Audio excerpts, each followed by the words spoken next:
It's later in the afternoon, the day after I made the video that has received uh, a nice amount of attention. I really appreciate it. And I just wanted to give a little explanation. Um, when I was young, one of my friend's mothers, a very beautiful young woman, had multiple sclerosis. Uh, and this is when I was young. Well, I'm 72, so I haven't been young in quite a while. But we'll go back, let's say, 50 years ago, maybe a little more. And I didn't really know her well, but the friend and his brother were in a group of car nuts that, as we were in our late teens, we're all kind of together.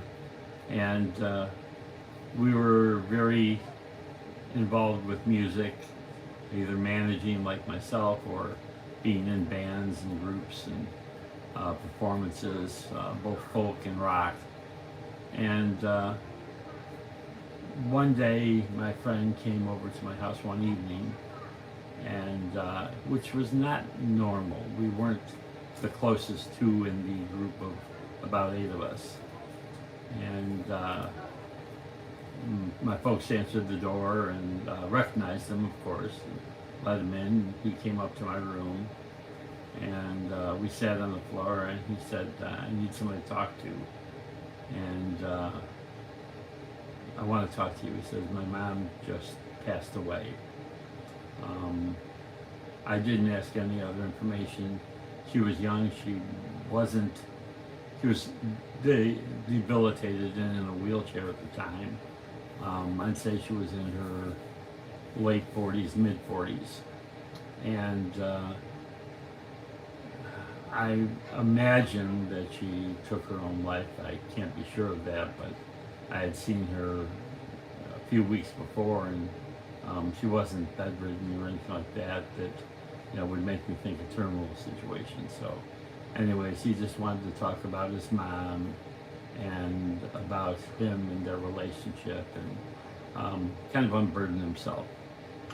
Well, 50 years later, my daughter comes to me and she says, they think they know what's wrong with me. It's multiple sclerosis. And of course I was devastated. You don't want to hear the diagnosis cancer, obviously, because that's, in the front of so many people's minds. But multiple sclerosis, with that one interaction that I'd had with it, scared the hell out of me. And especially my daughter had, at the time, a 1-year-old daughter, my granddaughter, which is on my videos, and shares the videos with me. Thanks. I talk about Bitcoin and I get 300 views. I talk about politics or nutrition and I get 350 views. She sits on a whoopee cushion and gets 20,000 views. Hurts my ego a lot, but God, I love her. She's so cute. I'd watch her video all day long. I can barely stand to look at mine. So anyway, that's all I knew, so I started immediately. My daughter and I have a very, very open, positive relationship, although she says as I've gotten older, I've gotten crankier. But that's probably true. That's probably true. But we've always been, had each other's backs since she was a little kid. And so I asked her what I felt she'd be comfortable talking about it. And she's very research oriented. So she went ahead and told me everything she knew. And for the next couple months gave me more and more information. And finally she came to me and said, well, the diagnosis is that I've got about a 30% chance of being in a wheelchair by the time her daughter and my granddaughter entered college. And I thought 30%, I'm a gambling guy, so 30% is 30%. I've heard worse numbers in my life.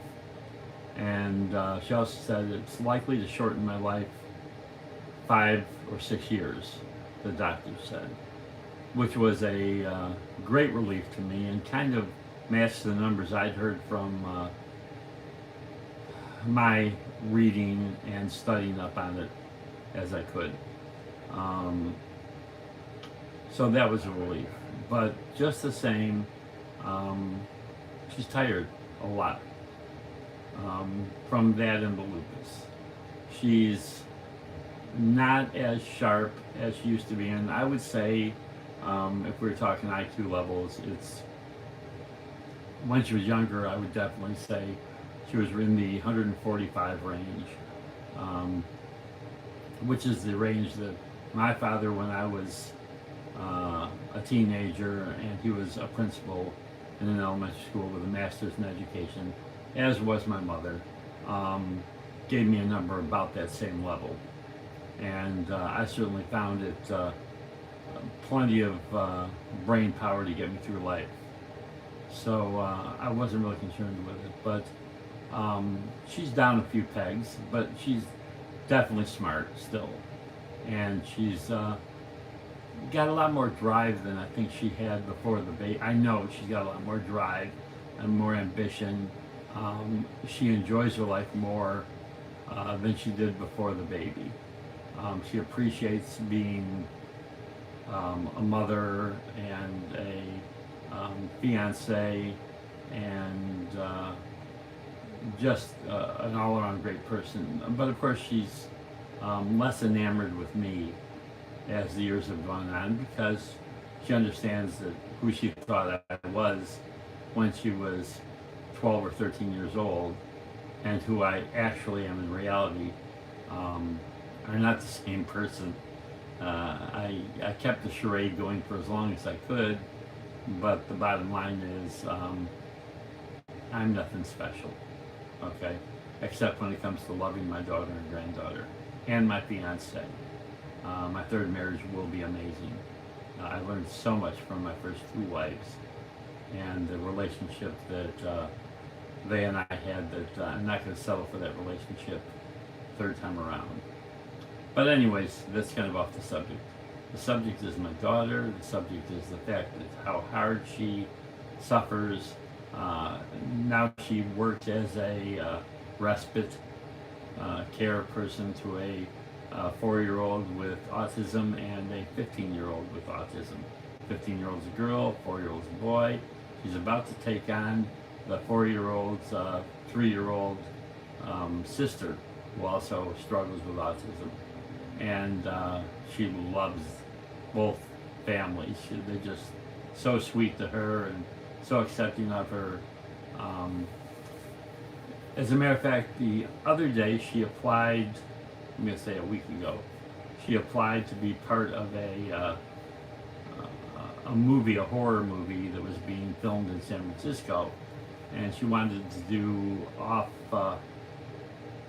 off-scene sound effects here in our home. You know, once they wrapped up the filming, submit it to her, and she would, you know, work on the sound effects. She's a good recording engineer for her own scene, and the problem was they filled the spot before her, and they said, "You seem really nice. We checked out your backstage profile and YouTube channel and all of that, and what else can you do?" And she just said simply, "I can do anything, but what do you have available?" And they said, "Well, we need a videographer." And she said, "Okay," and they agreed on a payment level, but she'd have to be on scene. And with the MS, with all the medication, she takes 15 pills a day, 8 in the morning, 7 at night, or vice versa, I can't remember which. And she takes them religiously. That's kind of funny because she's not very religious. But at any rate, she made the arrangements, and my granddaughter and I got up at midnight and took her down to San Francisco. It's about a 2 hour and 15-minute drive. At 2 o'clock we left. We got there at 4:15 in the morning, and dropped her off at the location at 5 at an Airbnb. And first day was 16 hours, and she said that the movie just wasn't that well organized. Apparently the producer and director are from Oregon and are young, and God bless them, that's so cool.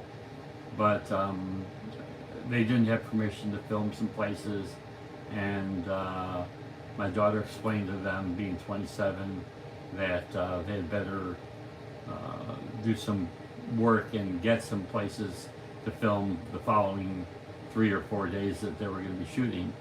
And they did, and a number of the cast members who are older than my daughter, in my daughter's range, complimented her for her knowledge of what they're about to do. But though she's only done a couple of little film projects in her life, she knew what was required and stepped in and stepped up to the plate and got things organized as far as she could from where she was allowed to get involved.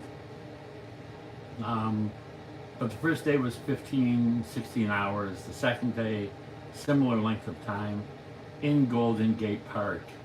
Windy and cold, and they weren't told they were going to Golden Gate Park.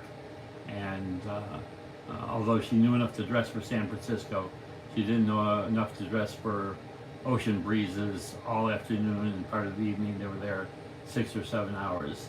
And by the end of that day of filming, she was starting to have problems with her MS. Not the director's fault, not the producer's fault, not anybody's fault, just the way the disease is and what she had to deal with. Didn't say anything to me that night. However, the next morning, I keep in touch with her. I mean, that's my kid. And she keeps in touch with me because I'm her dad and she trusts me. And she said she wasn't feeling well, she was having some trouble, and she has exercise-induced asthma as well. And she said, would I please be ready to come get her at the end of the filming, which would be Sunday or Monday. And I said I would be ready to come get her on a moment's notice, but she had to promise me one thing. And that was, if it was time to pull the plug and get me down there and get her back home or to a hospital safely, she wouldn't wait until Sunday or Monday. And she said, well, let me have today. We've got a big break in the middle of the day. I've told them I need to rest because of the MS, and they've told me to go back to the Airbnb and get some rest. So she did. And about 9 o'clock at night, she texted me once during the day while she was resting and said she wasn't recovering very well. And I didn't insist on anything, but I did tell her I would be ready at a moment's notice to come get her anytime she needed it. And about 9:15 that evening, she said, I really don't want to risk doing this any longer. I want the credit for it. I want the chance for advancement in the industry, but Dad, I'm too sick to go on. I'm too sick to make it through 3 more days and not risk my health. And I said, I'm gassing up the car. I had just put a new tire on the car 2 days earlier, which it needed, and I was on my way. And I went and picked her up. I got down there at midnight and got her all loaded up by 20 after 12, and we headed home. I could see she was hurting, but I said, I'm looking at you. I don't think you need to go to the emergency room, at least not here in San Francisco. I said, let's head towards home and see how things progress. And she showed a better, uh, just like she was feeling a little better. And you could just see her sort of relaxed, knowing that it was going to be okay, knowing she was going to be back home with Tyler, her fiance, and Jessica, her baby, and me, and God bless her mom, and her mom's boyfriend, Harry. We were all going to be there to cover her and help her out. And she did. She came home. She was tired, but that's, with MS and lupus, I think she's going to be tired for the rest of her life. But she came home, and we got some fluids in her. I mean, the first Airbnb was tap water, and it wasn't particularly good. Like I said, it was a great experience for her. She spent 2 hours under one table doing candid shots while they were filming, but she was out of the way, and relayed to me the experience of having people noticing her under the table at a restaurant and kind of giving them high sign, don't be surprised, I'm okay. I'm doing this, I'm doing some pictures for a videographer. And she got home, and yesterday we said her just sort of collapse. And I took care of the baby. Well, my ex-wife and her boyfriend took care of the baby that night and into the morning, and then asked me if I'd come get her and take care of her. And I came and got her, and I've had her pretty much all day today, and my daughter's feeling much better. So much so that she's going to restart her respite care come Tuesday. So she's got hours already set up for her. But the thing is, we really wanted to set up this property in Oregon. It's 2.3 acres, which would be a nice little place. I train racehorses, have for the last 30 years, 35 years, off and on, part-time. And it'd be a good place for us to do some breeding, raising standard bred horses, which are the ones in little carts. And I have a lot of friends in the industry that would be glad to take care of them at the track during the off season here in California. And so I'm excited for that. We'd like to do some Christmas trees up there, plant some trees and bring them down to Northern California, Sacramento area, and sell them here during Christmas time, and maybe do some other little nursery type stuff. I wanted to do some rainwater collection because the property doesn't have a well yet. And I also, there's electric at the street, which is a real advantage. I'd like to eventually go solar and make them as much off-grid as they can, but to start we'll do that. I found that you can build 10 by 12 structures with no permit needed. So I think we're going to do a lot of little bungalow type chalets, dig a 6-foot basement or a 7-foot basement with each 10 by 12, and then do a little A-frame on top. So there's a structure that's down in the ground, meaning that at that level the ground air is always 55 degrees. So it won't be hard to cool it in the summer, won't be that hard to heat it in the winter. And do a number of them. And then she of course wants a good sized dance studio, recording studio for her YNA entertainment business. And we're also wanting to do some hydroponics and aquaponics, and do that, and dig a pond and do the trenching for a septic system. We'll probably have to do somebody to dig a well eventually, but there's some little backhoes that are available out of China for $3,000, and I can operate just about any machinery in the world. One of my problems is that I'm moving to the Dominican Republic. I built a 2-bedroom condo on the roof of my fiance's parents' house over there, and I'll be moving there at the latest next summer, maybe as early as Valentine's Day, and getting married. And yes, my fiance's much younger than me, and she wants 3 children. And as you can see from my videos, um, the one thing, I'm not young, I'm not handsome, but I love children, and she absolutely adores kids and doesn't have any.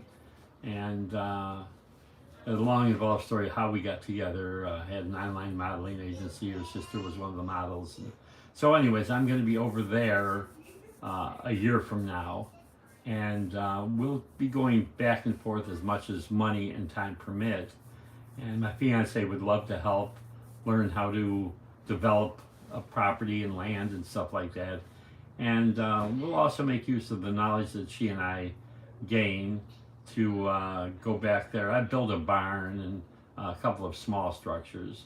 I've worked with concrete, so I know that stuff. So I can save us a lot of money. And my fiance and I will probably end up building some properties or developing some properties in the Dominican Republic as money allows. And I'd also like to do some buying of semi-exotic cars from Copart, insurance claims, put them in a shipping container, ship them to the Dominican Republic, where minimum wage is 84 cents an hour, and there's a lot less government regulation as far as paint booths and the like, and welding and all that stuff. So I'm sure we got some very talented mechanics over there that will work for very reasonable prices, easily enough to compensate the difference from doing it here versus doing it there. And so buy them here, ship them over there, film new, so that people that are potential customers will know the quality of work that's been done on the vehicles. And we won't put out anything that isn't top notch. And of course, we'll share the profitability with ourselves and with the other investors. We get together in a LLC, and then also we'll pay the wages over there that are a generous amount. And if we have additional revenue left over, we'll come back and reward everybody that was on the projects with some more profitability, and kind of like raise all boats. I think it's a nice village that she lives in, and I'm building in right now. They extended credit to me without ever seeing me for the roof, because it was a $3,000 project and I was pumping $500 a month in. And rather than wait around until they had the $3,000, when they had $1,000, they built the roof and then waited for the following $2,000, which I got to them on time, as agreed to. But it seems like a real nice village, very family inclusive. Doesn't seem like there's a lot of gang activity. There's vandalism and there's theft because people are poor. But I'm real excited to be over there. I'm excited to come back here. I'm excited to show you all what we do when we build, and also show you all what life is like in the Dominican Republic, and dispel any misconceptions, and be honest with you. And the nice thing is, I'll be able to tell you in English. My fiance will be able to tell you what's going on in Spanish, because I don't speak her language, she doesn't speak mine. 8 years we've been using Google Translate. So, but we've communicated every day for 8 years, except when their internet was down there a day or two here and there. Anyways, I just wanted to check in with you, tell you what's going on. Thank you so much for your interest. Remember, subscribe, like, share, and comment, good or bad. It helps the algorithm, and the algorithm rules the channel. Thank you so much. Have a great day. Bye-bye.